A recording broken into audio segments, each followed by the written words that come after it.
transit vote kind of peer pressured me to get up here, so I did prepare a brief prepared statement.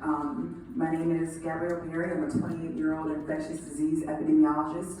I'm the founder and executive director of the Thurman Perry Foundation, which is a nonprofit organization that provides direct aid and scholarships to formerly incarcerated women and girls.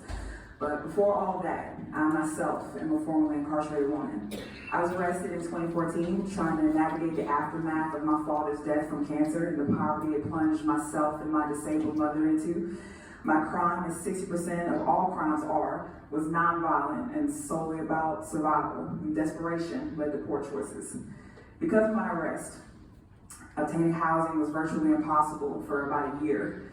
During that time, I squatted in a derelict shotgun house on my church's property in the 70805 zip code of Baton Rouge.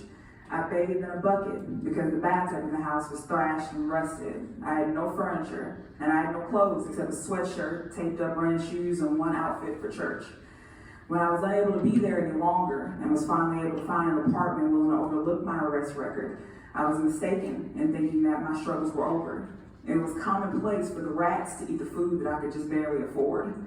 I lived for months without electricity because every cent I had to go to the exorbitant amount of rent I was charged. Maintenance requests were never honored because who was I and how dare I, a black woman with a criminal record, ask anyone for anything? Now, mass incarceration nationwide, especially in Louisiana, is framed as a male issue, despite women's per capita incarceration rates being double that of men's, and they have been for 2 decades.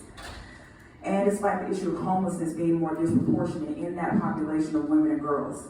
And as a formerly incarcerated woman, when I was homeless, I was prey to those who saw my vulnerability and tried to pounce on it with frequent sexual harassment, threats of violence, false employment offers, or just a general dismissal of my humanity and dignity because of one mistake. But I ask you, if convictions have an end date, shouldn't the punishment end too? If housing is the most basic of human rights, but even a criminal arrest or conviction can bar you from obtaining it, are the almost 1/2 of Louisianians who have a criminal record not deserving of that right, despite their debt to society being considered paid? I paid my debt years ago, but was only seen as someone worthy of safe housing upon the expungement of my criminal record. $3,000 brought me my humanity back in society's eyes after my arrest.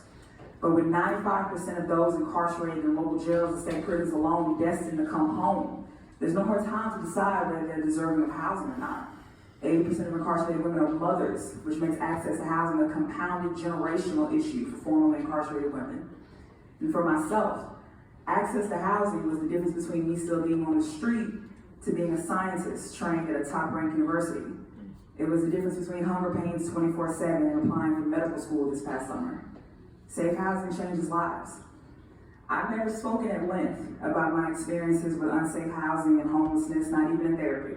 Some things can only be lived to truly be understood. But I do so today to ask that you vote in favor of this policy passing. Thank you. Thank you.